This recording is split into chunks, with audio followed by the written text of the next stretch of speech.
একটা উত্তপ্ত সন্ধ্যা। দিল্লির সাউথ ব্লকের কনফারেন্স রুমে আলোচনার ঝড় বইছে। সামরিক বিশ্লেষকরা মুখোমুখি বসে, টেবিলে বিশাল মানচিত্র বিছানো। আলোচনার বিষয়, যদি বাংলাদেশের সঙ্গে যুদ্ধে জড়াতে হয় তাহলে কি হবে। কেউ একজন গম্ভীর স্বরে বলল, আমরা তো বৃহৎ শক্তি, বাংলাদেশ আমাদের সামনে দাঁড়াতে পারবে। একজন অভিজ্ঞ জেনারেল চুপচাপ বসেছিলেন।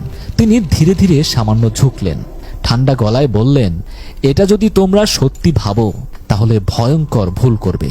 কারণ যুদ্ধ হলে বাংলাদেশ ভুগবে ঠিকই, কিন্তু ভারত টুকরো টুকরো হয়ে যাবে। রুমের ভেতরে মুহূর্তেই নীরবতা নেমে এলো। বাংলাদেশ এমন এক দেশ যেখানে যুদ্ধ করা শুধু কঠিন নয়, প্রায় অসম্ভব। চারপাশে নদী, খাল, বিল আর নিচু জমির কারণে ভারী সামরিক যান চলাচলের সুযোগ কম।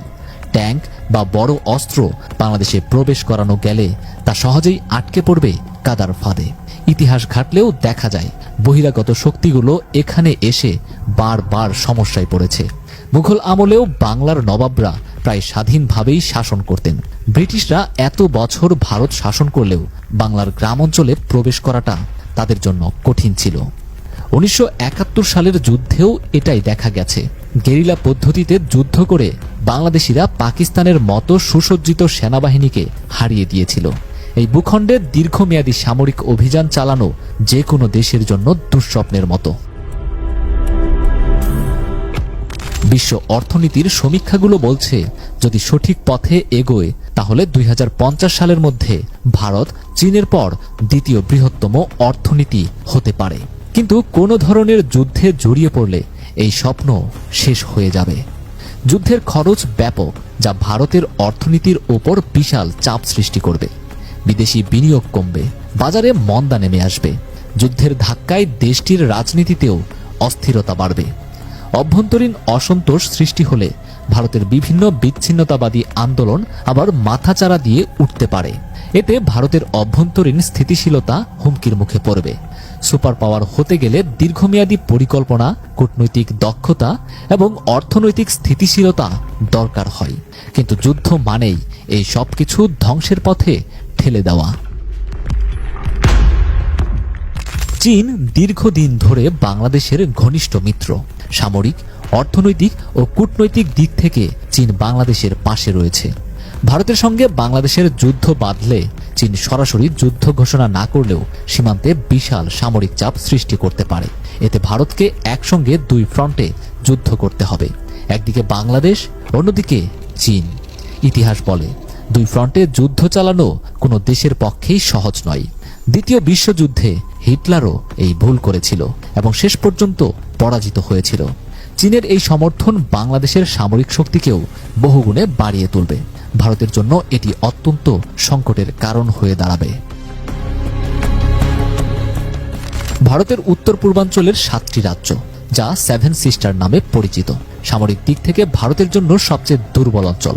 এই রাজ্যগুলো ভারতের মূল ভূখণ্ডের সঙ্গে সংযুক্ত মাত্র 40 কিলোমিটার চওড়া একটি সরু পথ দিয়ে, যা চিকেন নেক নামে পরিচিত।